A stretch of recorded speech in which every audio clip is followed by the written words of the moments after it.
implants. I understand there's also a new style of breast implant procedure. How is this different from what's been done over the last 10 years? Yes, a good question too.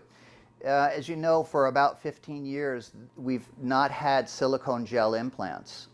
Within the last 3-4 years, that has been reapproved, and the first implants that were back on the market were a new style of silicone gel, which is the material in the center of the implant.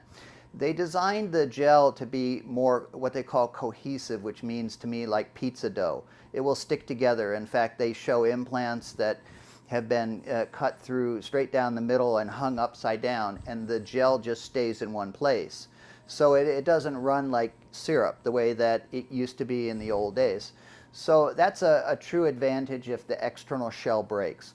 But there's one step beyond that. They've figured out how to make the gel so it maintains a shape, and they've come up with teardrop shaped implants.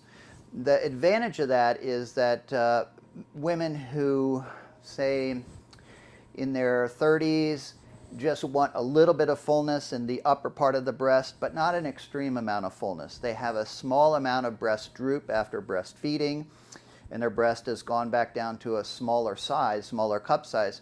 You can enhance their shape without giving a large bubble at the very top when you put in a round implant. You can get a lot of fullness in the upper part, which is not always desirable for patients. So it maintains a shape.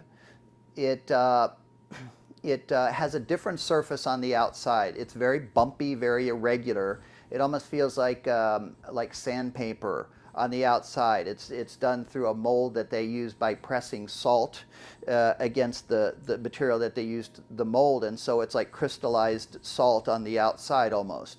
That fools the body into not forming as thick of a scar or not forming as significant of a reaction around it. And so what happens is the breast implant feels very soft.